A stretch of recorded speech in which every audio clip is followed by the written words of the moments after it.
depuis 2020, tu étais à ta retraite. Oui. Mais cette année, tu es encore allé à Londres suivre le cours. Mes informations sont-tu bonnes? Non, non, c'est vrai. Écoute, mon grand ami Daniel Benoît. Oui. Il va venir nous rejoindre tantôt. Là. Ah oui? Oui. Ah, d'accord. Ah, c'est correct. Il va venir te dire juste des beaux mots. Ça, je suis pas sûr.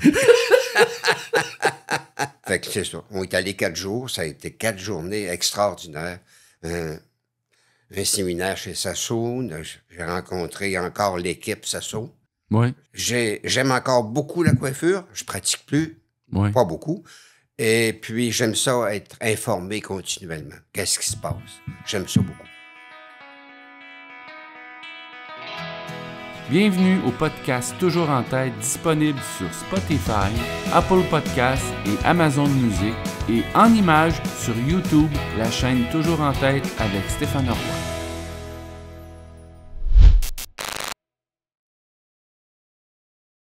Bonjour tout le monde, bienvenue à Toujours en tête. Aujourd'hui, on a un invité spécial, on est à Québec, c'est pour ça qu'on n'est pas dans les studios habituels. C'est un coiffeur légendaire de la ville de Québec. Il s'appelle Jacques Aubert. On va parcourir sa vie. Puis, dans le fond, c'est quasiment la légende des légendes. Là. Je sais pas si on a le droit de dire ton âge, Jacques. Premièrement, bienvenue. Ça me fait plaisir. Vraiment content que tu aies accepté l'invitation. Très heureux. C'est un grand plaisir pour moi. Très gentil. Ça fait quand même, je pense, une 15-20 ans, 15 ans qu'on se connaît. C'est pas plus. Sûrement. Sûrement, oui. Minimum. Puis, on s'est connus surtout parce qu'on se voyait dans des événements de coiffeur, puis dans des fêtes que Daniel Benoît organisait. On s'est croisés souvent. Oui. Puis, tout le monde alentour, il semblait... Tout le monde t'appréciait, tout le monde aime être en ta présence, puis c'est pour ça que j'ai pensé à toi, puis de t'inviter aujourd'hui au podcast, parce que je suis convaincu que tu as plein d'histoires à nous raconter. Ça fait combien de temps t'es coiffeur? Écoute, j'ai été coiffeur pendant 60 ans et 5 mois. OK. Puis ça, la fin s'est passée quand? C'est récent? La fin en 2020. OK. Lors de la pandémie. Oui. Vers la fin de la pandémie, enfin, je trouvais ça difficile. Oui. Et puis, travailler avec un masque 9-10 heures par jour à 80... À 80, t'as arrêté. À 80 ans, c'est un peu plus difficile. Oui. Alors, c'est la raison pour laquelle j'ai pris la décision de profiter de la vie. Mais je pense pas que tu es le seul dans cette situation-là. Il y a beaucoup de coiffeurs qui ont décidé de prendre leur retraite à cause de la pandémie qu'il y a eu. Ah, définitif. Tu dois du monde dans ton entourage ou des amis ou des collègues. T'es pas le seul. Là, Non. Écoute, la situation de travailler, il y en avait plusieurs qui, au départ, point de vue respiratoire ou peu importe, là, il y avait de la misère à travailler avec un masque. Et puis, on n'avait pas le choix, on était obligé. Alors, il fallait respecter, sinon, il y avait des pénalités. Exact. Ouais. Donc, ça t'a motivé à prendre ta retraite. Oui. En même temps, je pense que tu avais fait ta part en coiffure. 60 ans et 5 mois, tu dis? Oui. Puis tu as toujours été coiffeur à Québec, dans la ville de Québec? Tout le temps. Toute ta vie? Tout le temps, oui. Puis, qu'est-ce qui a fait que tu as voulu devenir coiffeur? C'est quoi qui a été l'élément déclencheur? T'avais quel âge? Puis, y a-tu quelqu'un qui t'a inspiré? Comment ça s'est fait? Écoute, après mon secondaire au collège à Sainte-Marie-de-Beauce, Oui. après mon secondaire, je savais pas trop quelle orientation. J'avais quand même un feeling de ce que je voulais faire. Alors, c'est pas compliqué. Je suis descendu à Québec. J'ai donné mon nom dans un salon de coiffure pour voir. Faire un test, là. Oui, c'est ça. Toi, dans le fond, t'habitais pas Québec, t'habitais en Beauce. Sainte-Marie-de-Beauce. OK. T'es né là. Alors, pas loin de là. OK. Alors, c'est ça. J'ai fait un stage de débutant chez Haute Renfrew, à Québec. Et puis, c'est là que ça s'est concrétisé. c'est là que j'ai vu que t'aimais j'étais ça. fait pour la coiffure. Et puis, alors, c'est ça. Suite à ça, alors, j'ai fait mon cours, enfin, etc. Et puis, j'ai continué à travailler à Québec. Après mon cours, j'ai Où t'as travaillé. fait ton cours? Il y avait une école de coiffure à Québec sur la rue Langelier, pardon. OK. Alors, ça a été le cours du départ. Après, il y en a eu beaucoup d'autres qui sont rajoutés. Mais au départ, il fallait suivre un cours d'1 an à cet endroit-là. Après ça, Puis là, à ce moment-là, c'était-tu des cours mix ou c'était homme ou femme ou c'était déjà mix? Comment ça fonctionnait? non, c'était particulièrement femme. OK. Puis Particulièrement, oui. c'est en quelle année, ça? Écoute, Puis t'as quel âge à peu près à ce moment-là? c'est dans les années... je suis allé à Londres la première fois en 64. En 64. La première fois, je suis allé à Londres. Puis- Alors, j'étais à ce moment-là au château. Donc, c'est avant ça, j'ai travaillé chez Wood Renfrew, j'ai fait mon cours. Je suis dans les années 59-60, OK. là-dedans. Ouais. Puis là, tu parlais de tes voyages à Londres parce que toi, t'aimais aller suivre des cours de perfectionnement avec des coiffeurs de Londres. C'est eux qui t'inspiraient le plus, dans le fond? Majoritairement. Écoute, C'est ça. j'ai fait pendant quelques années, je faisais une escale à Paris quelques jours, je finissais à Londres. Oui. Et puis, j'ai fait ça pendant une dizaine d'années sûrement. Après, je suis resté à Londres seulement. OK. Puis là, tantôt, on s'est parlé avant le podcast, puis je pense que tu m'as dit que tu es allé 110 fois à Londres. Ah, C'est- minimum, oui. Minimum. Hein? Minimum, C'est ouais. 2-3 fois par année, là. Oui, on est allé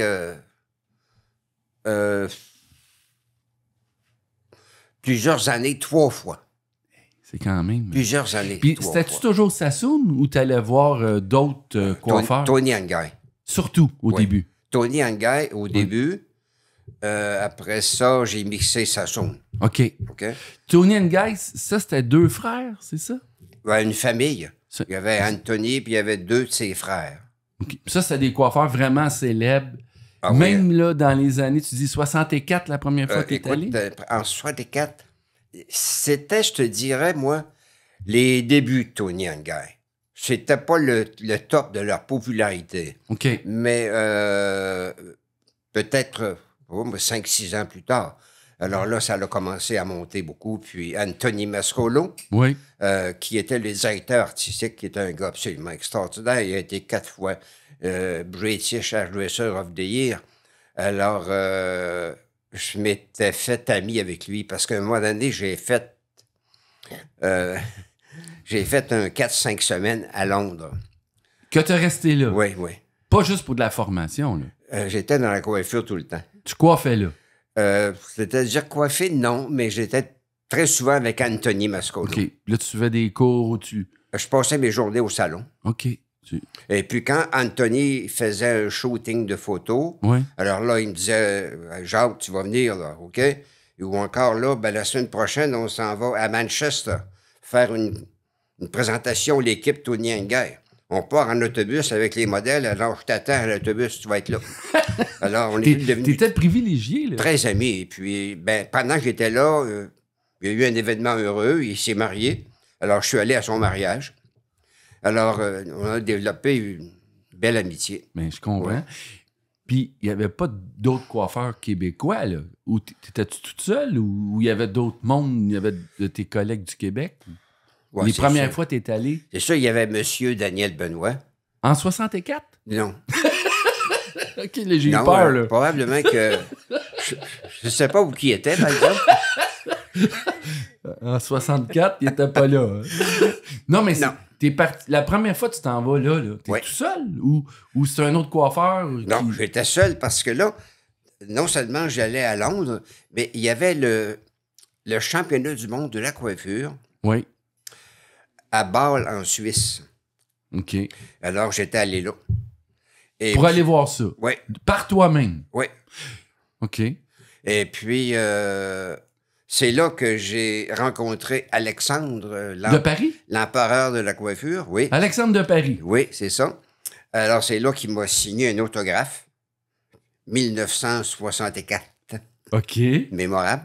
Mais je comprends. Et puis, c'est ça. Là, j'étais arrêté à Paris. Puis, j'avais été à Londres, une petite escale d'une couple de jours. Puis, ça a été mon premier voyage. Oui. Mémorable. Puis là, en 64, ça fait un petit bout de temps que t'es coiffeur, mais pas tant, là, un petit Non. peu, 4-5 ans. Puis Maximum. là, tu t'es dit... Là, t'as-tu ton salon de coiffure à toi, à ce moment-là? Non, non. Tu travailles dans un À ce salon moment-là, encore? je travaillais au château, Frontenac. Wow! Un salon de coiffure dans le château. Oui, oui. À ce Puis, moment-là, oui. combien de coiffeurs? On n'était pas beaucoup, on était 4-5. 4-5 coiffeurs. Oui. Puis là, vous faites la clientèle de l'hôtel, puis un peu de monde qui habite Québec, j'imagine? Majoritairement touristique, un tout petit peu local. OK. Puis là, c'est déjà prestigieux de travailler là. C'est là Non. que j'ai commencé à apprendre l'anglais. Ben, c'est ça, je pensais tantôt. Oui. T'allais à Londres, puis t'étais ami avec la gang de Tony and Guy. T'avais appris l'anglais où? Tu viens de la Beauce, à ce là. moment-là, oui, c'est ça. Mais j'ai travaillé. Oui, je te comprends. Oui, dans la Beauce, on ne pratiquait pas souvent. Écoute, au château, j'ai appris beaucoup. Oui. Parce que j'ai été 3-4 ans au château. Alors, on parlait anglais quasiment du matin au soir. OK. Alors, c'est sûr. Par après, j'en ai perdu un peu parce que après ça, quand j'ai quitté le château, je suis parti à mon compte. Oui. Et puis, ben là, je travaillais à Sainte-Foy. Alors là, c'est sûr que je parlais pas anglais beaucoup, mais j'allais à Londres régulièrement. Et puis, j'essayais de garder ça quand même. De le pratiquer, Oui, puis c'est d'essayer ça. de le garder. Oui. Mais t'as sûrement un talent pour apprendre les langues, pour l'avoir appris aussi rapidement. Ben, écoute, je pense que le départ que j'ai fait au château, ça l'a aidé beaucoup. Tu sais, apprendre une langue, surtout quand tu pratiques à tous les jours, Oui. du matin au soir, ça devient pas une routine, mais pas loin. Oui, oui. Alors, c'est facile. On pense facilement en anglais, alors c'est facile. Puis Oui. la clientèle là, au château, c'est vraiment beaucoup d'Américains. Ah, majoritairement, oui. Majoritairement. Écoute, Puis toi, tu finis ton cours de coiffeur, mais entre le château puis l'école, t'as-tu travaillé dans beaucoup de salons? un tout petit peu, non. Ça a pas été beaucoup. rapidement, t'as Après- atterri au château. Après l'école, oui, j'ai été au château. J'ai peut-être fait quelques semaines encore chez Walter Frou, mais pas longtemps. Et puis, il y a eu une porte qui s'est ouverte au château, puis j'ai transféré là. Puis c'est pourquoi t'avais le goût d'aller travailler là? Ben, écoute, le château Frontenac, ça Ça t'appelait. m'inspirait, tu sais. Ouais. Et puis, écoute, au château, pendant que j'étais là, écoute, j'ai coiffé quelqu'un bien spécial. La reine-mère. La reine d'Angleterre. Oui, la Tu l'as reine-mère. coiffée. Oui. Mais écoute, dans ces années-là, là, Oui. j'allais la coiffer à sa chambre parce que là, ça se déplace pas, ça. Écoute, dans ces années-là, il n'y avait pas de séchoir puis de brosse, là. Tu sais, tu montais là avec ton gros sac, des rouleaux, puis Ouais. un séchoir portatif, là. Oui, oui. OK? Et puis, il y avait les gardes du corps aussi qui étaient là parce que, écoute, une personnalité comme ça. Alors, ça a été pour moi mémorable. Un méchant velours. ça. Mémorable, oui. Il n'y a pas grand monde au Québec qui a coiffé la reine d'Angleterre. Je pense pas. Puis, mais là, c'est le patron dans le fond, du salon de coiffeur qui choisit que ce soit toi qui aille coiffer la reine. Non, écoute, non. J'étais peut-être. Ça veut dire que tu devais être bon, là? Je me débrouillais bien, mais je pense que C'est un hasard? c'est un hasard, OK. tout simplement. Mais pour que ce salon-là t'accepte comme coiffeur, là, il devait y avoir plein de coiffeurs qui voulaient aller coiffer là. C'est-à-dire que celui qui était déjà là Oui. me connaissait. Alors, c'est comme ça que, Que tu as réussi à par rentrer. le biais de cette personne-là, que je suis entré au salon. C'est bien. Puis, vous étiez occupé, là. C'était un salon occupé. Ah oui, très occupé. Tu gagnais bien ta vie déjà. Oui, oui. Dès le départ, ça. C'était intéressant. Oui. C'est ça. Oui, c'est là que j'ai commencé à aller à Londres. C'est grâce à ça que tu pouvais aller souvent à Londres. Oui, Ah, ben c'est bon. Oui. Puis là, après, tu dis que tu as ouvert ton propre salon. oui, À Sainte-Foy. À Sainte-Foy.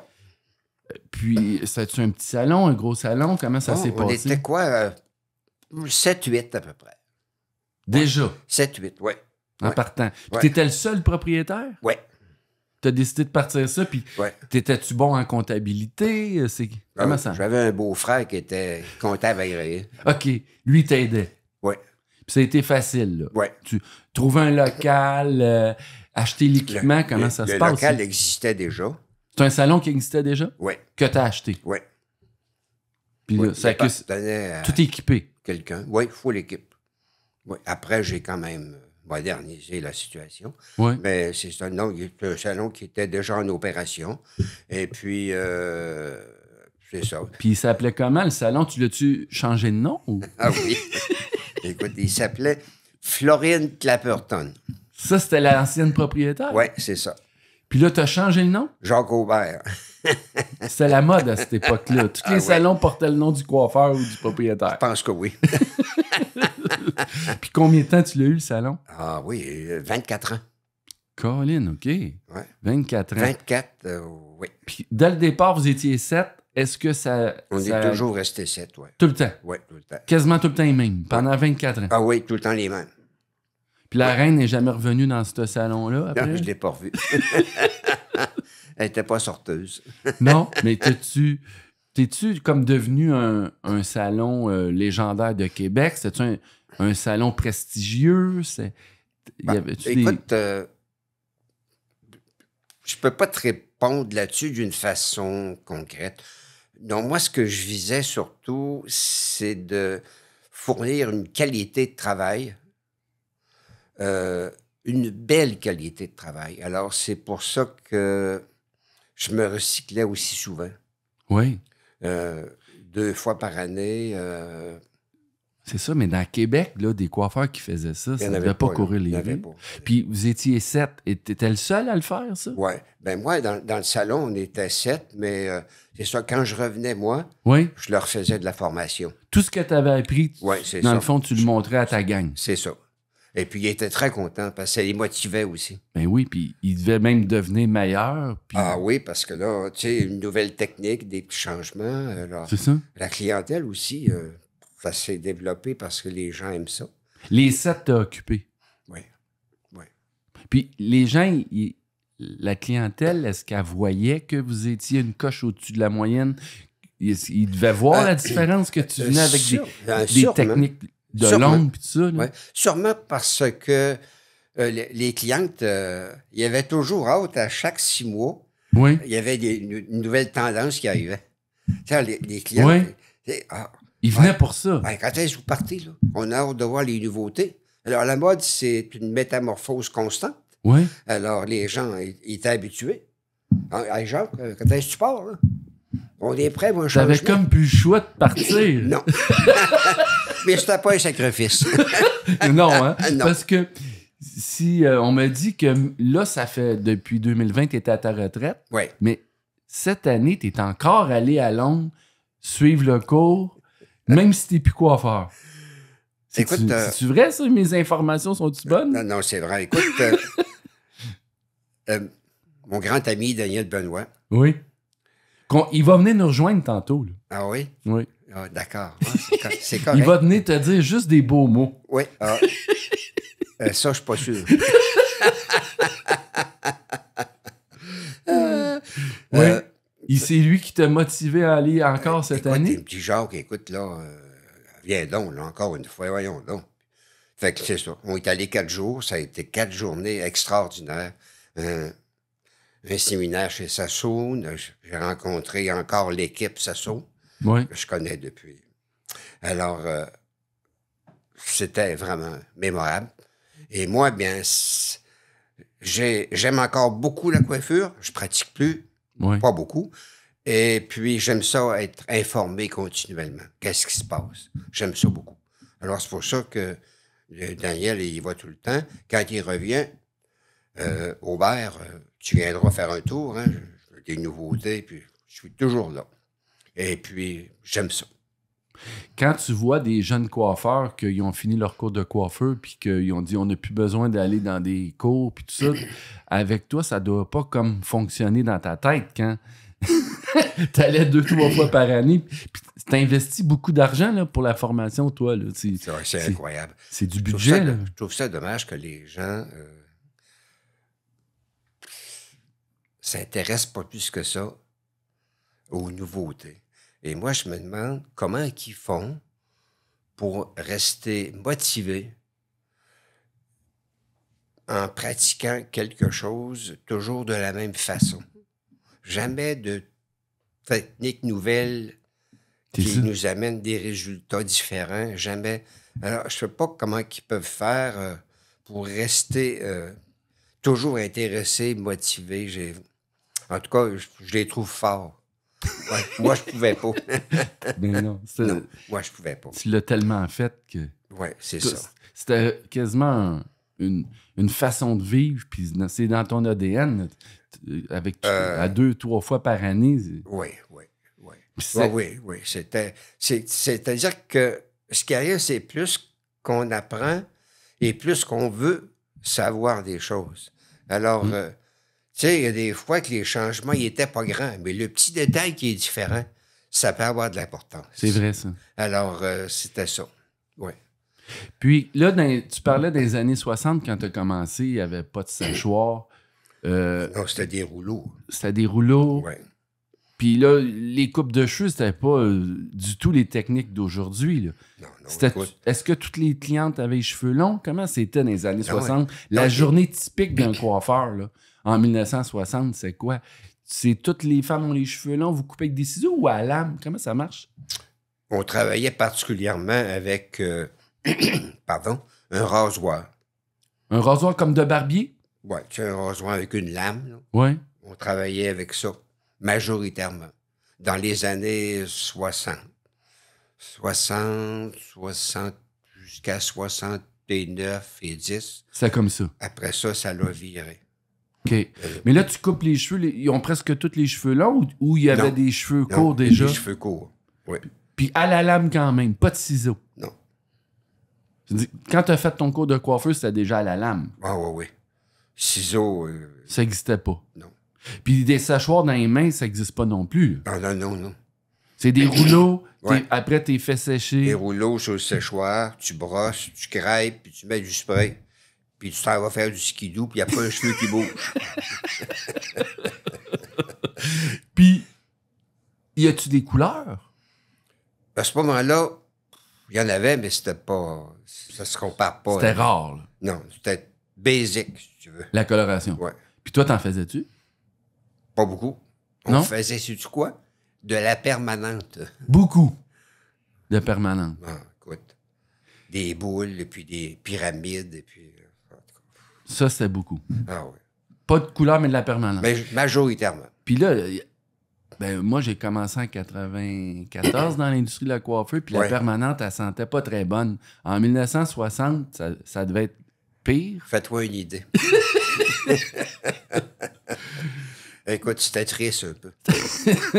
On arrivait à la maison, puis Ça sentait ça encore. sentait en désespoir. Puis dans les salons aussi, là. Oui. L'aération ne devait pas être à C'était son pas comme meilleur. dans les aujourd'hui. Non. Ça sentait. Tout sentait. Puis la couleur est arrivée quand? Toi, t'as-tu toujours fait dans le sens juste de la coupe, puis il y avait quelqu'un d'autre qui faisait tes couleurs? Oui, quelqu'un d'autre qui faisait mes couleurs. OK, t'as jamais été coloriste. Non, jamais. Puis la couleur est arrivée. C'est quand ça a commencé à être populaire, la Je coloration? te dirais que dans les années 80, je pense, C'était le début. si je me rappelle bien, ça commençait à prendre un peu d'espace. Là. Et puis après ça, ça a continué de monter tout le temps. Ouais. Ça a pris... ouais. C'était vraiment super parce que la technique de coupe avait changé. Et puis enfin, le brushing est apparu. Puis enfin, c'est là que tout s'est joué. C'est ça. Mais tu sais, tantôt, tu disais, mettons, que dans les années 60, si tu coupais les cheveux avec la lame. Ouais. Puis là, la première fois que tu utilises des ciseaux, c'est en quelle année à peu près? La première coupe de cheveux que tu as faite avec des ciseaux? Écoute, ça a quand même pas tardé tellement. Non? 64, je suis parti du château, il est en 66, 7, je suis arrivé à Sainte-Foy. Début des années 70, on commençait avec les ciseaux. C'est ça. Puis ça, c'est-tu de quoi que tu as appris à Londres? Ouais, OK. ouais. Tu as appris ça à Londres. Ils ont Ouais. dit, là, on va vous montrer cette année à couper des cheveux avec des ciseaux. Ouais. Là, tu vois ça, là. T'embarques-tu tout de suite ou tu trouves ça bizarre? Comment ça se passe, ça? Moi, j'embarque, mais il n'y a pas beaucoup qui embarquent parce que écoute, c'est très nouveau. Puis C'est ça? la technique est différente. Et puis, à ce moment-là, arrivait aussi l'arrivée. Enfin, arrivait. Le brushing commençait. Le séchoir est arrivé là à aussi. être populaire. Ça commençait à être populaire. Ouais. Vois-tu, Vidal Sassoon, qui est le créateur du brushing, Oui. ça commençait dans ces années-là. Là. Et puis, c'est sûr que ça allait démarrer peut-être tranquillement, mais à un moment donné, ça a fait... C'est ça, mais là, toi, là, mettons, tu t'en vas là, ils te montrent à couper des cheveux au ciseau. Oui. Là, tu reviens à Québec, dans ton salon à toi. Oui. Puis là, tu dis à une cliente, je vais te couper des cheveux avec des ciseaux. Oui. Là, ça devait faire une vague. Tout le monde devait vouloir aller voir Jacques Aubert. Là, Ben, c'était écoute, le premier. C'est sûr que c'était un gros changement. C'était une adaptation, une nouvelle façon de travailler. Les cheveux, la réaction n'était pas pareille. Tu sais. C'est ça? Je coupais avec un ciseau, mais ça l'a vite pris de l'envergure, dans le sens que tu sais, tu coupes un cheveu avec un ciseau, puis avec un C'est rasoir. précis, là. La technique est très... Enfin, puis la texture des cheveux n'est pas la même non plus. Ouais. Alors, les clientes sont habituées rapidement. Et puis, je te dirais que l'arrivée du brushing, bien, la cliente... C'était une révolution. ça, elle n'est plus sur le séchoir. Elle était très contente. Très contente. Puis là, vu que tu es un des premiers qui revient que ça, tu as dû donner des cours à d'autres coiffeurs? À ce moment-là, non. Non? Non. J'ai commencé un peu plus tard. Les formations avec Ouais, des coiffeurs. Oui, oui. J'ai commencé un peu plus tard. Puis les congrès de coiffeurs, l'ABA, ça n'existe pas, là. Je me souviens pas, mais je pense pas. C'est Pas ça? ces années-là, en tout cas. Non. Fait que, à part Londres, c'est où tu pouvais aller chercher de l'inspiration? J'ai été à New York. Et puis, j'ai été aussi à Los Angeles quelques fois parce que Anthony Mascolo, Tony Angay, à chaque mois de janvier, il faisait une présentation. Là-bas. Oui, à Los Angeles. Tu y allais aussi? Oui. Oui. Après ça, Tony Angay, Anthony Mascolo, ils ont ouvert une académie à Dallas. OK. Et là, j'ai continué après ça à aller à Dallas. C'était moins loin qu'aller en Europe aussi. Oui, voilà. Alors, c'est ça. J'allais à Dallas. Je suis allé 3-4 fois sûrement. C'est bon. Puis quand tu allais voir Sassoon, là, c'était Sassoon qui donnait Ouais. le cours. C'était Ouais. le vrai Sassoon. Au début, oui. Oui, le vrai. Et puis, j'allais au salon, des fois. J'arrêtais en passant, puis je le voyais. Il était à ce moment-là sur Bond Street. Et puis, je le voyais dans le salon. Il coupait les cheveux. Simonac, c'était quelque chose. Oui. C'est des légendes déjà, là. Ah oui. Ah oui. Mais là, tu prends des formations aux États-Unis, en Europe et tout ça, mais y a-tu des coiffeurs du Québec qui se démarquent aussi? Que tu te dis, t'es-tu le seul de la ville de Québec à aller dans des endroits comme ça? Ou il y en a d'autres? Ou y a-tu des coiffeurs de Montréal qui sont des légendes puis que des fois aussi tu t'inspires d'eux? Ou pas vraiment? Bon, écoute, ouais, c'est sûr que à Montréal, on va commencer par Québec d'abord. Oui. Oui, à Québec, il y a une coiffeuse qui est venue à Londres plusieurs fois, Michel Landry, qui est venue à Londres plusieurs fois. Elle en même temps que toi. Oui.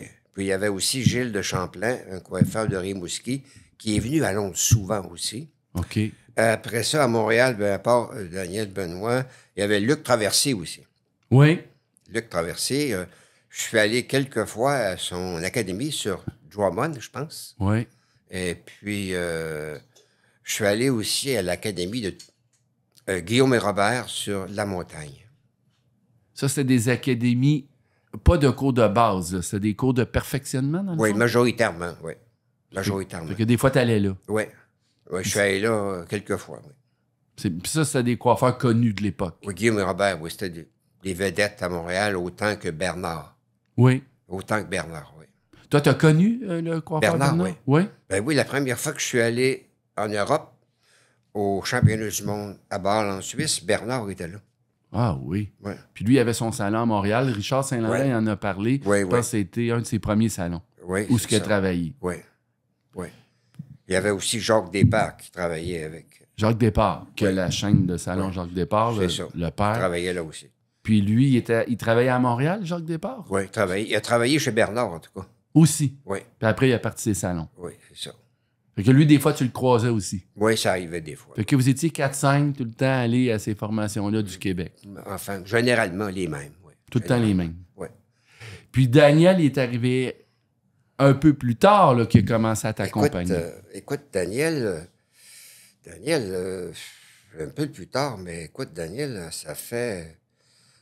on s'est vu les premières fois à New York, les séminaires. Oui. Après ça, moi, je l'ai vu... par après, il était à Chicago, il allait faire une compétition. J'avais été là. Il avait gagné le 3e prix en coupe de cheveux, je pense. Et puis, suite à ça, on a commencé à se suivre pas mal. Okay. C'est là qu'on a commencé à aller à Londres ensemble. On est allé à Tokyo ensemble. Ah, oui. On est allé à beaucoup d'endroits. C'est vraiment... Le fait aussi que vous soyez deux, c'est... T'as comme plus le goût d'y aller plus souvent, puis d'aller dans, justement, Tokyo. Tu peux aller à des endroits que... Oui, on avait la même vision. OK. Alors, c'est sûr qu'on aimait vraiment les... On s'attendait... Ce qu'on s'attendait, c'était la même chose. Ça, vous aviez les mêmes attentes, les mêmes goûts. C'est ça. Puis la formation, t'as dit que c'était un peu plus tard, t'as commencé à donner des formations à d'autres coiffeurs. Oui, Ça à s'est Québec. Fait à Québec. En quelle année à peu près, ça? À ce moment-là, où j'étais sur la rue Mégoire, à Sillery. Dans les années 90. OK, là, tu as commencé à faire ça. Oui. Pour des compagnies ou... Oui, majoritairement, oui. C'était majoritairement. C'était quoi les compagnies? Je travaillais avec Michel Landry, justement. On a fait des cours. Gilles était là aussi. On a fait des cours, on a fait la démonstration, on a fait un show même en France, à Monaco. Ah, à ce moment-là, on travaillait pour Redken. OK. Et puis, on se promenait pas mal à Québec. On a fait Toronto, Halifax. Ça, c'est dans des hôtels ou dans des salles de congrès? Des salles de congrès. Puis il y avait beaucoup de monde. Ouais, des gros congrès, genre l'OBA à Montréal. OK. Un peu comme ça. Mais à Québec. Bien, c'est ça. Ou à Halifax, un peu partout. Oui, c'est ça. Ça, tu as fait ça combien de temps? Ah, j'ai fait ça sûrement une dizaine d'années. Sûrement. Puis pourquoi tu avais décidé de faire ça? C'est de quoi que tu aimais faire? Ah, je voulais un autre feeling. Oui. Puis je voulais, enfin, connaître c'était quoi vraiment, présenter des modèles avec de la fantaisie ou mode ou peu importe, faire un mélange des deux. Ça, je voulais connaître ça. Et puis, j'ai fait ça avec Michel un bout de temps. Après ça, Michel est arrêté. Moi, j'aurais dû, mais ça ne me tentait pas. J'ai continué. Alors, c'est ça. Là, à ce moment-là, je me suis joint avec José Renaud. OK.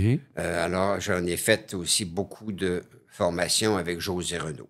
Parce que José Renaud, c'en est une qui vient à Londres souvent. OK. Fait que vous aviez un peu la même vision, les mêmes inspirations. C'est ça, oui.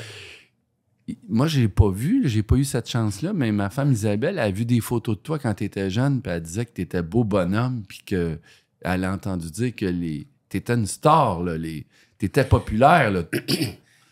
À un moment donné, j'ai fait de la photo, et puis les photos sont sorties dans un magazine français, le Vogue français. Alors là, ils ont sorti toutes les... J'avais fait 3-4 modèles. Oui. Puis ils ont quasiment tout pris. Et puis, c'est ça, il avait fait un petit texte. Sur toi. Le Jacques Aubert, le petit Québécois. C'est bon. Ça a été une belle expérience pour moi. Et puis, c'est ça, là, même des clientes qui m'en avaient parlé. Ah, ben Jacques, t'as fait des photos, c'était beau, enfin, etc. Alors, c'est ça. Dans le fond, ça aidait ton salon? Oui, c'était très valable, oui. Puis après 24 ans, tu as eu ton salon 24 ans. Oui. Après, tu as fait quoi? Ça, j'en ai eu un autre. J'ai acheté une maison sur la rue Mégua, à Sillery. OK. Et puis, c'est ça, la maison c'est complètement de la coiffure, là. On était 14 employés.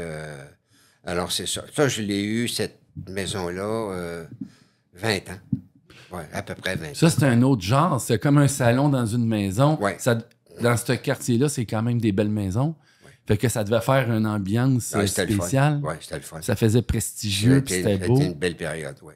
Je suis très content. Ouais. Puis ça, t'as aimé ça. T'as eu ça combien de temps, tu dis? Pas loin de 20 ans, oui. Quand même. Oui. 20 ans de temps. 14 personnes qui travaillaient là. Oui. T'avais-tu de la difficulté à trouver des coiffeurs ou c'était facile Dans ce temps-là, c'était pas difficile, non. d'en trouver? Non. Et puis, j'avais pas de problème tellement. Les gens, ils restaient chez moi Ils étaient fidèles. assez longtemps. Oui. Assez longtemps. J'ai pas eu de problème de ce côté-là. Puis de la location de chaises, ça n'existait pas à cette époque-là. Oui. Ça existait déjà? Oui. Moi, c'était rien de ça. Ah oui, je pensais que c'était apparu dans les années 90, ce Non, phénomène-là. c'était juste de ça. C'était déjà ça. Oui. Moi, j'avais 7 ou 8 locations de chaises. Puis les autres, c'était des salariés. Il n'y avait pas Même de pas? salariés. Juste ça. Les assistantes, oui. Oui, Coloristes assistantes, oui. Mais à part pas les ça, coiffeurs. Non, les coiffeurs étaient tous des travailleurs autonomes. Ah ben, je savais pas ça. Moi, je pensais que c'était un phénomène nouveau puis qu'à l'époque, ça Non, n'existait non, pas. écoute, ça, c'est dans les années 90, là-dedans. Là, tu as eu ça une vingtaine d'années. Oui. Après, c'est quoi qui... Après ça, je suis parti en location de chaise. Donc, t'as inversé le truc. Ouais. C'est toi qui es allé louer une chaise ailleurs. C'est ça. J'ai loué une chaise chez José. Dans quel quartier, ça? José, elle était dans le coin de Le Bourgneuf. OK. Et puis, après ça... Pourquoi tu as décidé de vendre ton salon ou de le fermer? J'étais un peu fatigué. OK, tu voulais du changement. Oui, personnel, tout ça, je trouvais ça... j'étais rendu passé 65, là. OK, t'avais fait ta part. Ça me tente de continuer, mais avoir moins de responsabilités, avoir plus de temps un peu pour moi. Alors, c'est ça. C'est là que j'ai commencé location de chaise. Je faisais mon horaire et puis c'était super. Ouais. Tu coiffais moins d'heures. Ouais. Au lieu de 70, j'en faisais 50. OK, ah oui. T'étais rendu paresseux. Ben, c'est ça. J'essayais 50. de pas trop y penser, là, mais... Puis toi, tu en as fait des heures de coiffeur. Là. Si tu faisais 70 heures, ça veut dire quasiment tu as fait ça pendant 25 ans, 30 ans, 70 heures. 30 semaine. ans, sûrement, oui. 30 ans, oui, sûrement. Minimum. Quand même. Hein? Minimum. Puis à la toute fin, là, tu devais prendre ça plus Oui. relax. À la les fin, les je dernières années, en 2020, 2018. 18, 17, 16, je travaillais 4 jours. Puis je dépassais pas 6 heures. 6 heures par jour maximum. Non, excuse, 9 à 6. Quand même, OK. Ça des bonnes travaillais- journées. Je travaillais pas le soir.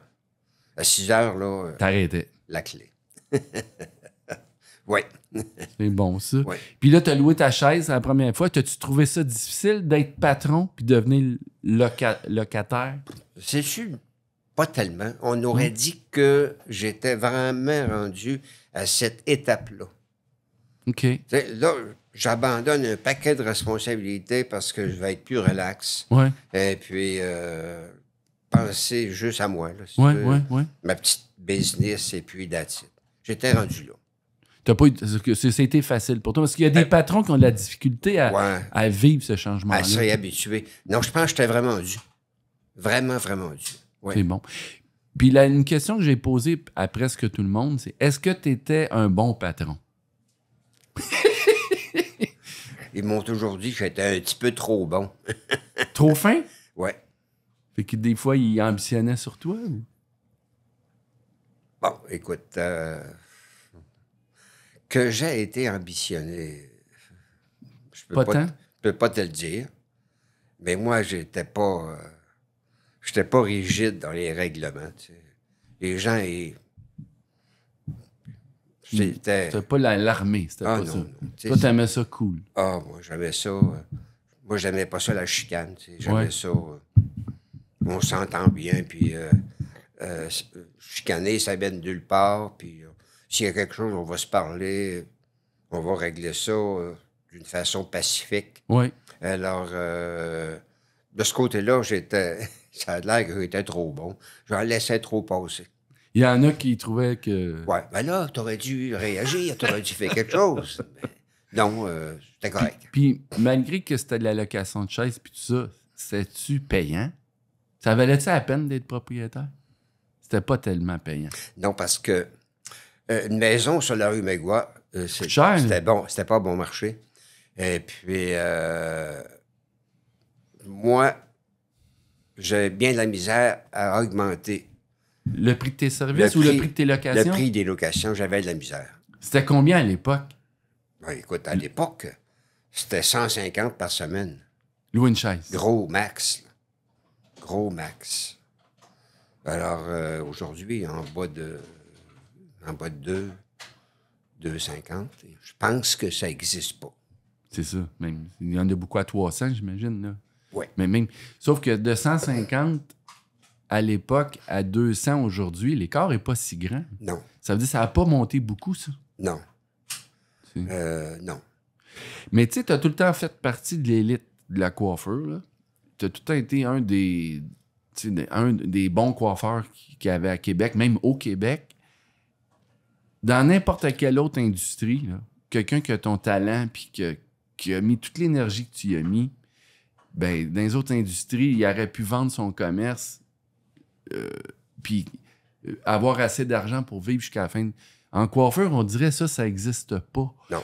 Les coiffeurs qui ont eu du succès, ils ont eu de la difficulté à... Un salon de coiffeur, ça se vend rarement à un prix qui fait en sorte que ta retraite est assurée. Là. C'est pas normal que quelqu'un de ton calibre ait à vivre ça, selon moi, mais malheureusement, ça fait partie de notre réalité. Là, mais... Oui. Oui. Oui. Hélas, oui.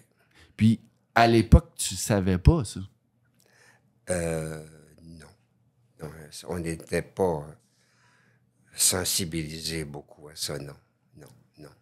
Tu vois, moi, quand j'ai vendu ma maison sur Magua, Oui. la personne qui a acheté, un an après, c'était fermé. OK. Puis elle allait acheter ça pour continuer le salon de coiffeur. Ouais, c'était un monsieur qui avait acheté ça, qui n'était pas dans le domaine de la coiffure. Oui. Alors, lui, il a acheté ça pour Essayer. continuer, c'est Ouais. ça. Puis, ça n'a pas marché. Ça n'a pas marché. Quelqu'un qui n'est pas dans le milieu, Oui. c'est très difficile, je pense, de faire fonctionner un salon de coiffure, d'administrer, enfin, le personnel, tout ça. En tout cas. Bref, j'étais plus là. Dans le fond, qu'est-ce que j'aimerais savoir? Si tu étais premier ministre du Québec demain matin, y a-tu de quoi que tu voudrais changer pour l'industrie de la coiffure, pour améliorer le sort des coiffeurs du Québec ou des coiffeuses? Dans le fond, tu pourrais changer des règlements. Tu es le premier ministre, tu peux faire n'importe quoi. Ça serait quoi la première affaire que tu ferais pour la coiffure? Moi, je pense que la première chose que je ferais, je mettrais obligatoire la formation.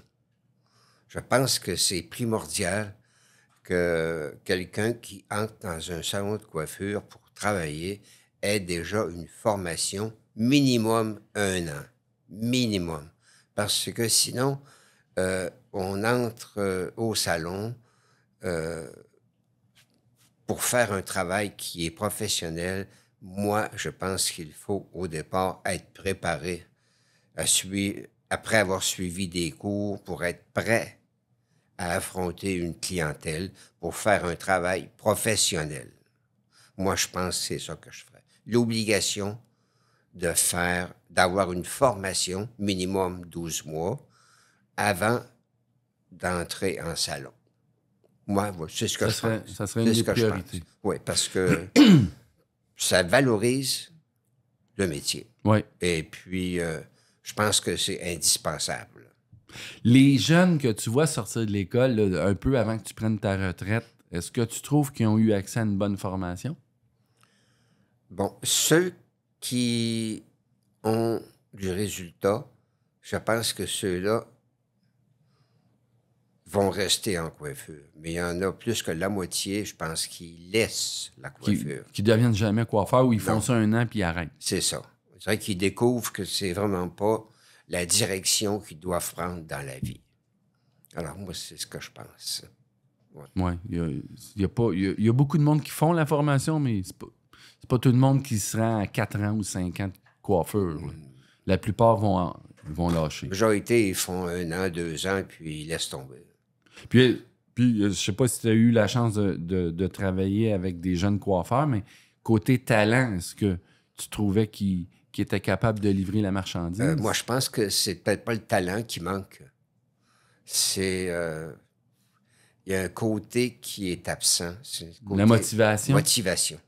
T'es moins motivé? Motivation et puis, tu sais, l'obligation de toujours performer. Tu sais, on entre le matin, c'est pas de la routine qui nous attend, c'est un travail professionnel qu'on doit toujours essayer de faire de mieux en mieux. Alors, je pense que ça, c'est très important, c'est primordial. Je le répète, c'est primordial. Oui. Puis, toi, tu as connu l'époque des comités paritaires. Oui. Ça a disparu là, de fin 70, début 80. Autour de ça, oui. Oui. Puis, les années 80, oui. Donc, tu as connu avec et tu as connu sans. Oui. Est-ce qu'il y en a un qui est mieux que l'autre, selon toi? Ça a-tu amené du positif ou du négatif, le fait que ça disparaisse? C'est sûr qu'un comité paritaire, il y a toujours du positif, dans le sens que la réglementation, les heures d'ouverture, les journées où on doit ouvrir, les journées qu'on est fermé, oui. Et puis l'obligation aussi, je pense qui est importante, c'est qu'à cette époque-là, pour ouvrir un salon de coiffure, il fallait avoir sa classe A. Pas B, A. Sinon, on ne pouvait pas opérer un salon de coiffure. Alors moi, je pense que de ce côté-là... C'était positif, ça. C'est vraiment, oui, c'est ça. Très positif. Tandis que là, présentement, n'importe qui peut ouvrir un salon. Définitif, n'importe qui. C'est peut-être pour ça qu'il y en a beaucoup aussi? Oui, il y en a beaucoup. Oui, beaucoup. Y en a-tu trop? Souvent, ce qui arrive, c'est la quantité, c'est la qualité qui diminue. Oui, c'est vrai. Moi, je pense. Exact. C'est ça. Ça fait partie de la nouvelle réalité. Oui, je pense que les gens qui vont partir à leur compte ou travailler ou peu importe, ça prend un minimum de formation, puis je pense qu'aujourd'hui... c'est pas ça qu'on vise. Surtout qu'on a un minimum de connaissances, on se dit prêt pour opérer. Alors que la coiffure, c'est un petit peu plus complexe que ça. En 60 ans, est-ce qu'il y a des clientes qui se sont démarquées, qui t'ont marqué plus que d'autres? Il y en a-tu? Y a-tu des noms? Ils ont été fidèles longtemps. Tu as eu la même clientèle quasiment toutes ces années-là? Beaucoup de clientes une fidélité de 50 ans et plus. Là. C'est incroyable. Oui, beaucoup de clientes, oui. Est-ce que tu faisais des hommes ou juste des femmes? À la fin, je faisais quelques hommes, mais j'avais pas beaucoup d'espace pour les hommes. Alors, majoritairement des femmes. Oui. Majoritairement. À la fin. OK. Oui. Là, si tu le permets, on va faire une petite pause, puis on va revenir avec ton grand ami Daniel Benoît qui va venir nous rejoindre, puis qui va sûrement partager des bons moments qu'il a vécu avec toi. Ça te va, ça? Ah, absolument. J'ai hâte. Merci. Daniel, merci d'être là. Ça me fait super plaisir. Là, je sais pas si Jacques est vraiment content que tu sois là, mais... Écoute, on s'est dit hors honte qu'on ne dirait pas tout. C'est peut-être mieux comme ça. Hein? Exactement. Il y a des choses, c'est plus au pub où ça se passe. Ouais, en parlant du pub, ça, c'est... Moi, je suis pas allé souvent à Londres, mais j'étais allé une fois ou deux, puis tu nous amenais à ton pub. Il m'a dit, je pense qu'il te connaissait au pub, hein? Ah oui. Et même le dernier voyage que j'ai fait avec mon épouse, on a rentré en contact avec la serveuse qui est là depuis 15 ans. Elle s'appelle Tina. Puis là, elle a promis à Monia qu'elle pourrait aller en arrière du bar servir des bières aux clients. La prochaine fois. La prochaine fois. Donc, je pense qu'on a de très... Et j'ai même des nouveaux amis. Oui. Des espèces d'ivrognes qui se tiennent au bar. Tout le temps là. Puis que je les ai rencontrés, puis on se parle fréquemment. Ah, puis à chaque fois. Puis Jacques aussi, il va souvent à ce bar-là, à ce pub-là. Là. T'es Ouais. allé souvent au pub, Ah oui, genre? très souvent. Écoute, moi, je me souviens, à quelques reprises, je rentrais là, puis le propriétaire, il savait dire en français une seule phrase. Bonjour les Québécois. Que vous étiez connus. Ah Puis, oui. puis ça fait combien de temps que vous allez à ce pub-là? Ah, De- déjà facilement 40 ans. OK. Facilement 40 ans. Moi, à mon premier voyage, Luc Traversy T'es allé là. m'a emmené là. Je me rappelle que je me suis acheté une Guinness puis je l'ai tâté toute la veillée parce que j'aimais pas ça. Tu sais. Donc, ça, c'était ma première fois que j'allais à Londres. Donc, ça doit faire sûrement 40 ans avec Luc. Puis Ouais. les premières fois que tu étais allé à Londres, Ouais. est-ce que là, t'allais pas avec Jacques? Il était là, mais c'était pas avec lui que tu y allais. Écoute, pour moi, Jacques, c'était une légende déjà dans ce temps-là parce que Oui. j'avais mon salon en Saint-Hyacinthe et quand je voyais qu'il y avait un congrès à Québec et Jacques présentait avec Michel, je venais à Québec pour les voir. Donc, pour moi, c'était déjà un grand nom. Oui, c'est ça. Donc, Puis là, lui, il disait pas, mais il pognait, là. Ah à oui, ces oui, shows-là, oui, c'est- oui, oui. Il l'a c'est pas sûr, dit, mais là, c'était. c'est sûr, Il là, attirait la ouais, foule, là. Il attirait la foule, surtout les jeunes dames dans la foule. Parce qu'il était beau bonhomme. Ah, ben, je te dirais qu'à mon goût, non, mais il paraît que oui. Et au goût des femmes, oui, mais Exactement. il en a profité pour attirer les foules. C'est bon, C'est ça. ça, exact. Puis là, c'est ça, tu allais le voir, mais là, à Ouais. ce moment-là, c'est pas encore ton ami. C'est pas encore mon ami. Puis c'était vraiment difficile de l'approcher, Jacques Aubert. Ah oui, Que oui, je me difficile rappelle, d'approche. à mon premier voyage à Londres avec Luc Traversy, je me rappelle, on est au Palais des Congrès là-bas. Et hey, que moi, je suis un jeune coiffeur. C'est la première fois que je sors de Saint-Hyacinthe. Là. OK. Et je suis en arrière de la salle. Et là, je vois rentrer Jacques. OK? Puis un peu le nez plus haut que les yeux. Et il s'en allait jusqu'en avant. Pour Il était fier. Wow, c'est M. Aubert qui arrive, tu sais. Puis pour moi, qui était un jeune coiffeur débutant, de voir tous ces grands noms-là se promener en avant de moi, puis c'est tous des Québécois que moi, je voyais sur scène, j'étais vraiment impressionné. C'était Vraiment. inspirant pour toi. Vraiment. Puis quand t'arrives là, mais là, tu vois que le monde, ils connaissent déjà beaucoup Jacques. là. Exactement. Ouais, Il est chez eux, lui, là. C'est ça. Ben, lui, ça fait déjà 35 ans qu'il y va. tu sais. Mais au début, il allait en bateau, hein. Ouais, oui, parce qu'il n'y avait pas d'avion. C'est vrai, ça, Jacques? Tu allais en bateau au début, Titanic. puis- C'est-tu en bateau? Je m'en rappelle pas. Fait que ça, c'est les premières fois que t'es allé, puis c'est quand vous êtes devenus amis? Écoute, comme il disait, c'était à New York. Hein? C'est À ça? New York. À New York. Ouais. Mais avant ça, OK?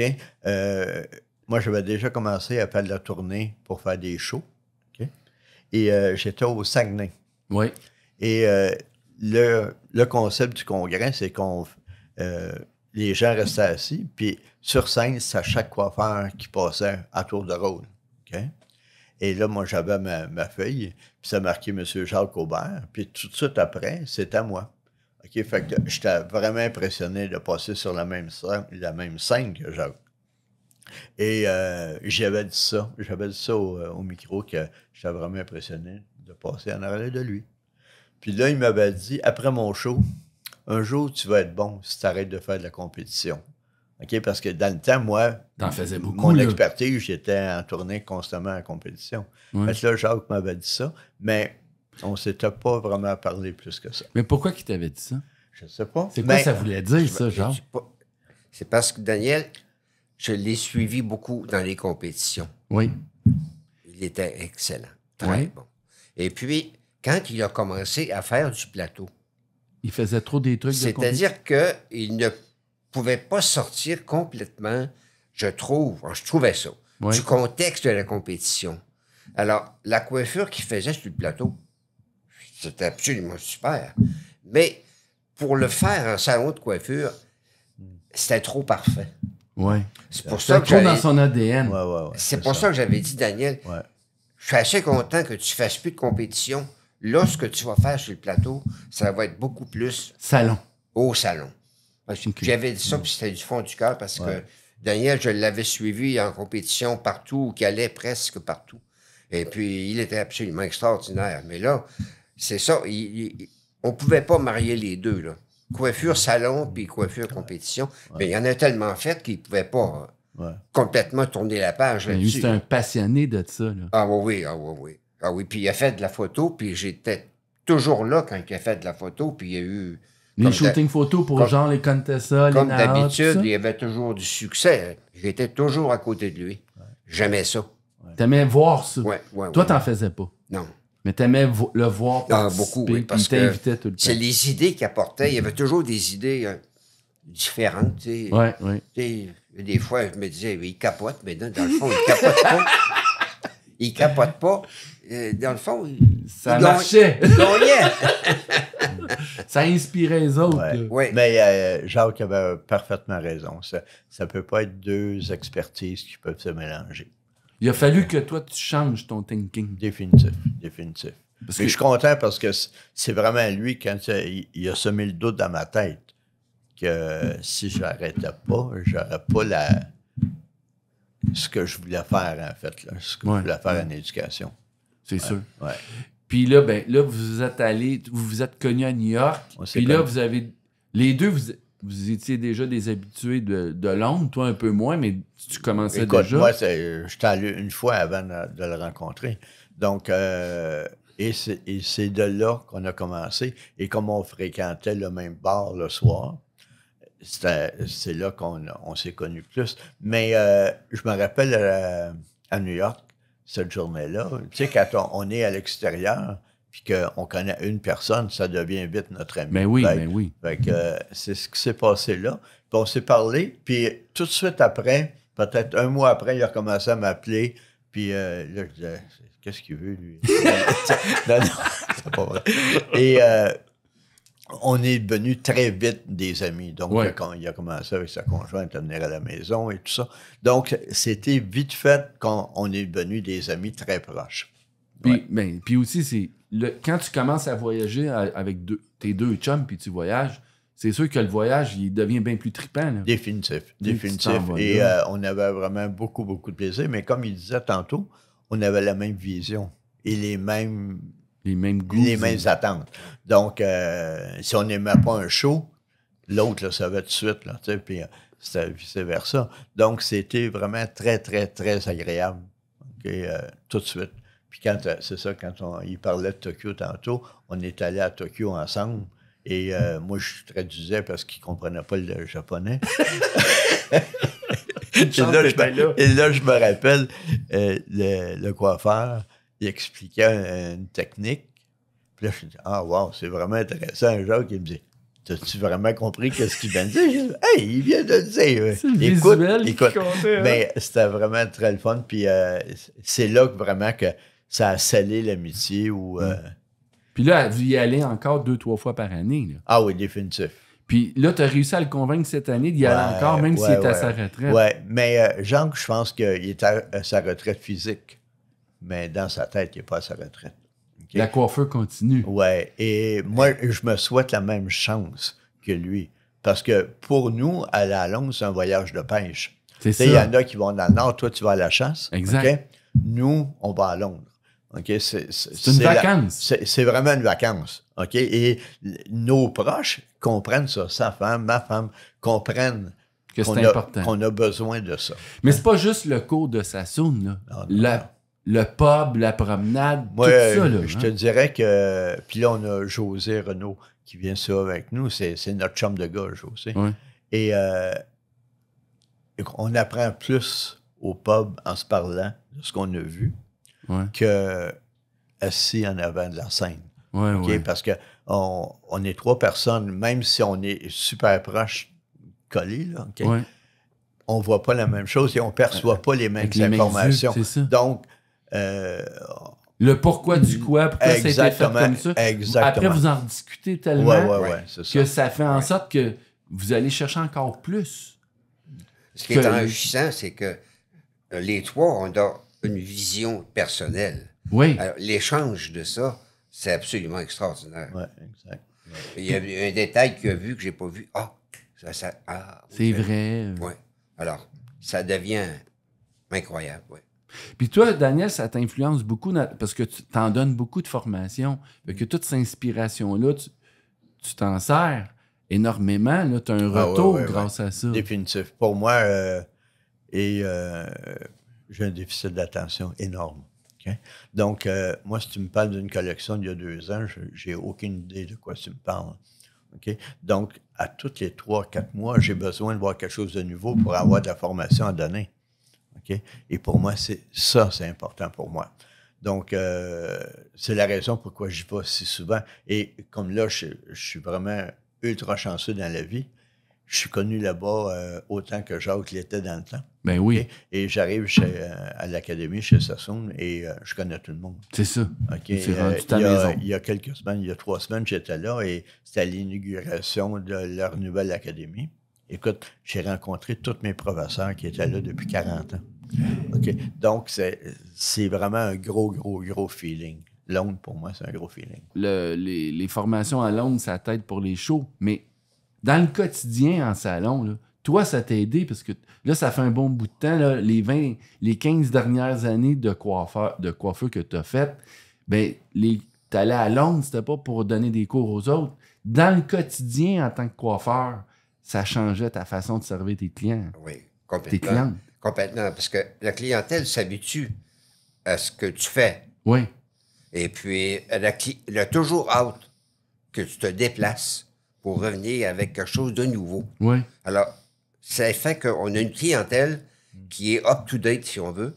Et puis, à chaque fois, il y a toujours des détails techniques qui s'ajoutent. Puis, il y en a Ouais. d'autres qu'on élimine.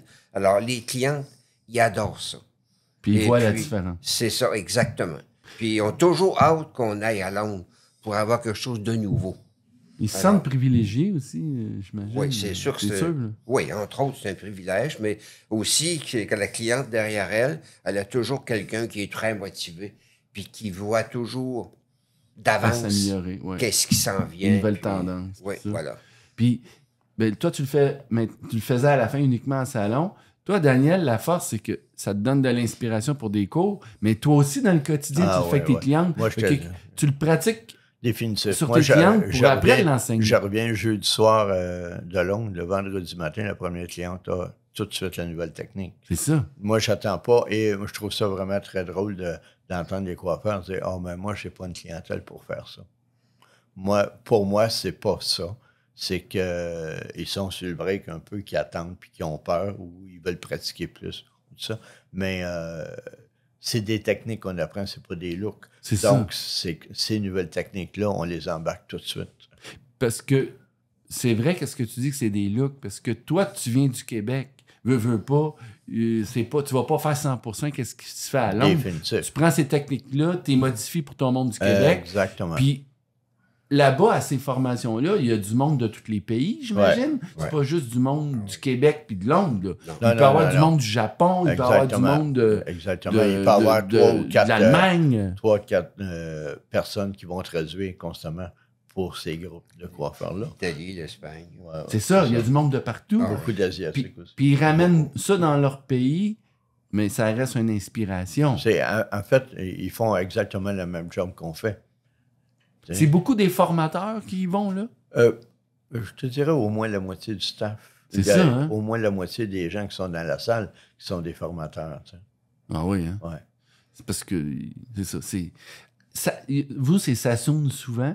À part Sassoon, tu as parlé de Tony and Guy. Oui. Y en a-tu d'autres qui sont inspirants à part Ben, il y celui-là? a ou c'est eu les Trevor Sorby, d'après moi. Trevor Sorby, Oui. ouais. Irvin Wask. Oui, oui.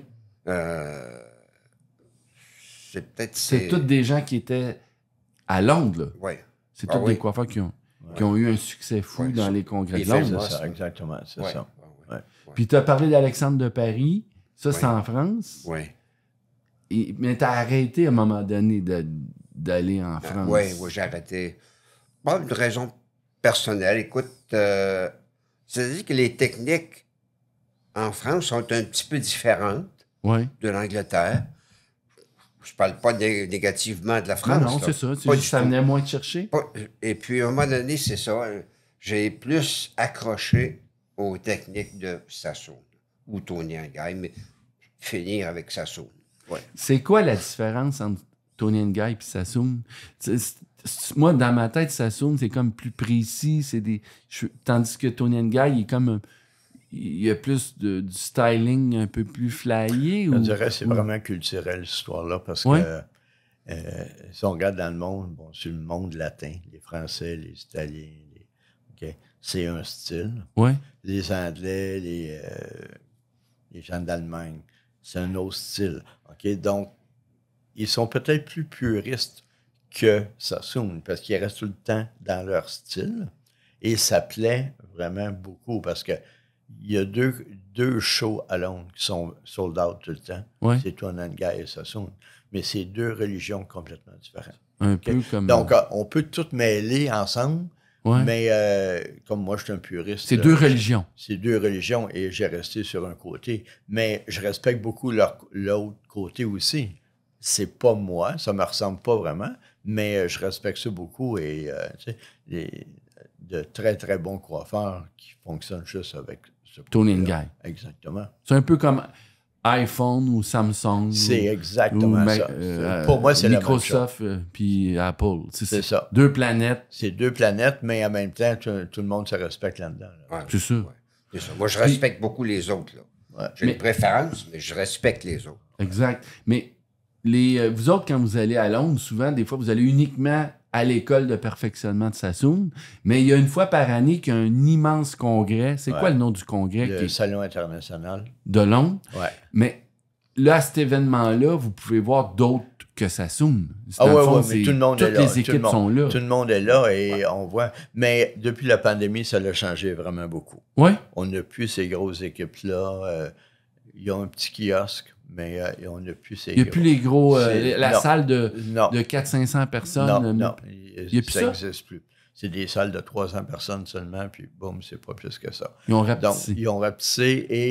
Mais je pense que, tantôt, vous parliez de... C'est quoi la nouvelle génération de ça? Je pense qu'on est les derniers à vouloir ça. OK. Les kids... Écoute, moi, j'ai la chance d'enseigner dans les écoles de coiffure. Et on me demande, j'étais là il y a 2 semaines, puis on me demande, pourquoi tu vas à Londres? Ben, j'ai dit, je suis attaché à l'Académie de Sassoon et tout ça. C'est qui, Sassoon? Ils ne savent pas. Ils ne savent pas. Et je comprends, parce que les kids, ils ont 18-20 ans. Pour eux, ils apprennent tout sur YouTube. Exactement. Donc, ils n'ont aucunement l'idée. C'est pour ça, moi, je dis qu'on est la dernière génération à jouer à ça. Ouais. Parce que quand... puis la dernière fois qu'ils ont ouvert la nouvelle académie, ils ont pris un bail de 10 ans. OK, donc c'est pas si long que ça, 10 ans, là, OK? Puis Marc, il a 58. OK? Quand tu vas avoir 68, il sera plus là. Oui, c'est vrai. OK? Fait que je pense que... Puis quand j'étais à l'inauguration, là, écoute, il y avait beaucoup de cheveux blancs là, dans la salle. OK. Tu sens pas qu'il y a la jeunesse. Il n'y a pas de jeunesse là. C'est tous des vieux qui vieillissent avec la game. OK? Et quand la game va être finie, mais... ça va être la fin de cette époque-là. De cette époque-là. OK? Et ça en dit beaucoup aussi sur l'industrie de la coiffure. Oui. Okay? Ils apprennent plus de la même façon, puis ils s'inspirent plus de la même façon. En même temps, c'est correct parce que c'est des kids. Oui. OK? Et c'est... nous, comme je disais, on est les anciens. Hier, j'ai fait une formation en salon.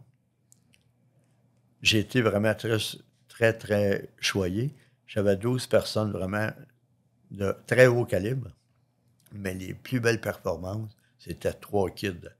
Que les 3 ensemble n'avaient pas 5 ans d'expérience. Hey, c'est quand même... Et c'était merveilleux de les voir. Mais c'est tellement rare maintenant de voir ces talents-là. On n'en voit plus. Et c'est pas une question de talent. Mais des fois, c'est une question de structure de couple, de plan de travail. Oui, et de philosophie. Oui. Et c'est pas tout le monde qui pense. Puis tu sais, on pense comme des vieux. Non, mais ça me parlait de ton âge, mais non. On pense comme des vieux. Oui. Mais tu sais, ils n'en font plus des vieux, là. C'est que des jeunes qui font. OK? Donc, je pense qu'il faut qu'on s'adapte à ça. Oui. Oui, mais toi, tu es propriétaire d'un salon. Là. Vous êtes une grosse gang. Oui. tu as des coiffeurs de tous les âges. Ouais, Tu vois la relève travailler Ouais, dans ton ouais, salon, ouais. puis ils n'ont pas pantoute votre approche, Pas du tout. puis il y en a qui ont du succès. Il y en a qui ont du succès.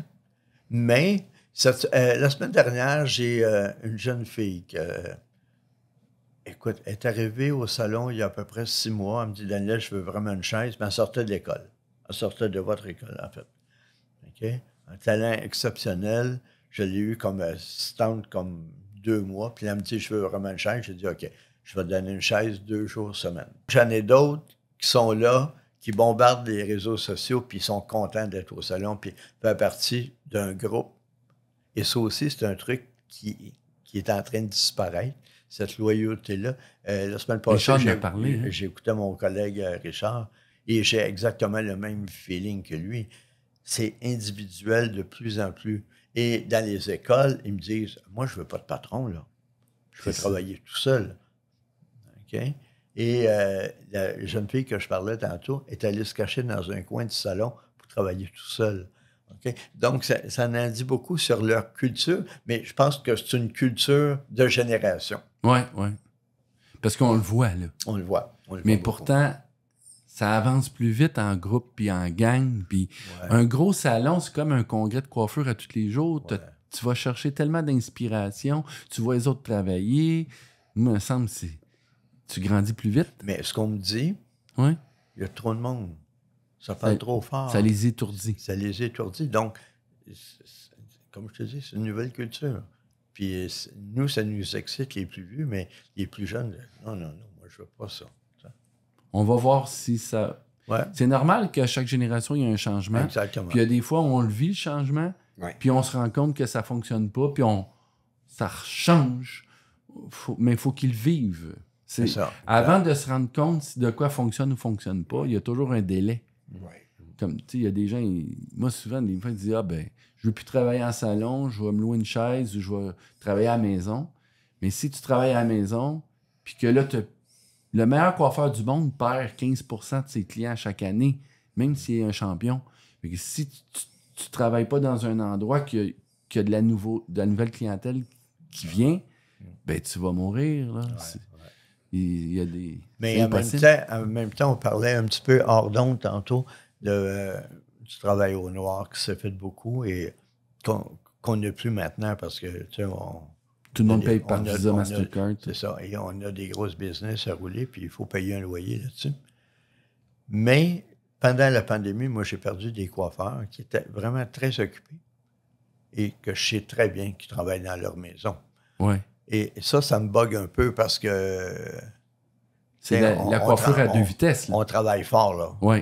pour garder une boîte ouverte, puis on a une responsabilité de 50 employés. C'est ça. Ça me bug un peu, mais en même temps, bon, c'est leur décision à eux. Tu sais.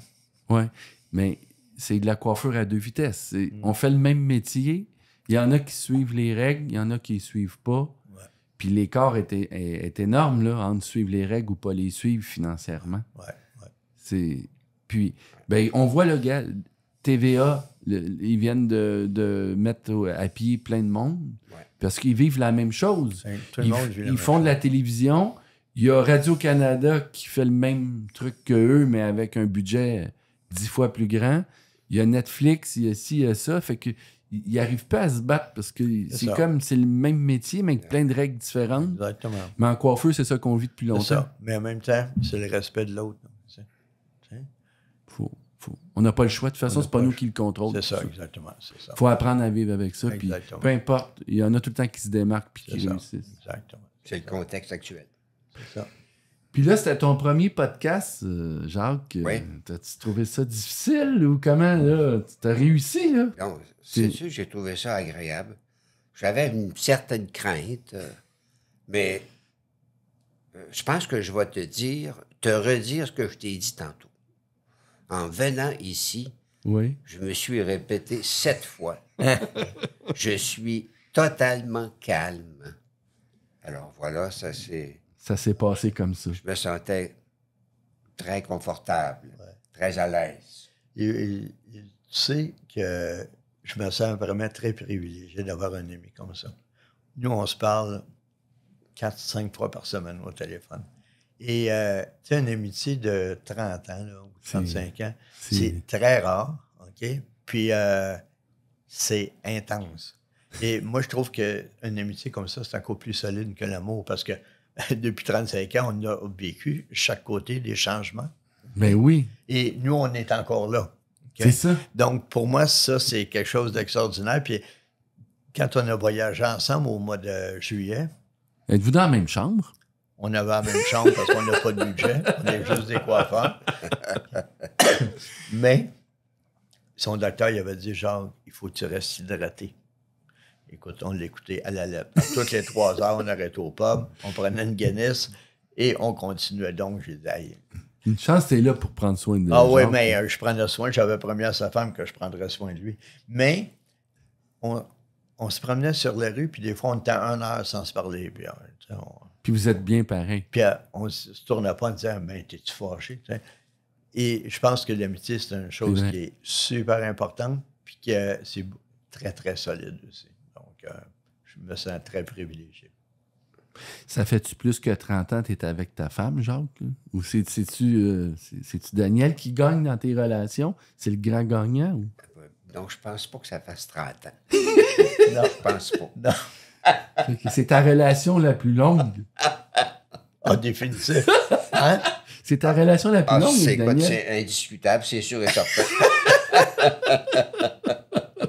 Il t'accepte comme tu es. Ouais. Et c'est réciproque. Oui, c'est ça. Hein?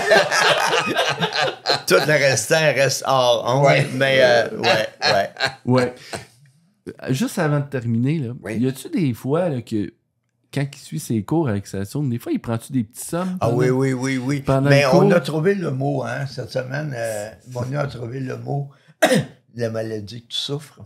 Écoute, Jacques, là, il nous parle, tout d'un coup. Il s'endort. Il s'endort, OK? Et il faisait ça chez Sassoon. Donc, Sylvia, le souvenir qu'elle a de Jacques, on est tout le temps assis en avant, nous, on a les pieds sur le stage, là. OK, ça te proche. Puis, elle trouvait ça bien effrayant de... Là, il écoute, elle fait son explication, d'un coup, il s'endort. Puis là, moi, je lui disais, Jacques, réveille-toi. C'est pas encore assez cher le prix de te payer. T'es riche, toi, oui, pour t'es être... riche pour dormir ici. Mais ça lui fait du bien. C'est de la méditation. Ça ne durait pas longtemps. Et puis, c'est une question de secondes. Mais quand mes yeux se ferment, il reste que l'écoute est toujours là. OK. Alors, je perds rien. C'est ta stratégie, ça. Il y en a qui ont les yeux ouverts, mais ils sont très distraits ou ils Ils sont pas écoutent là pas. pantoute. Alors, moi, c'est aussi valable. Que ceux qui restent les yeux ouverts. Oui, je pense, oui.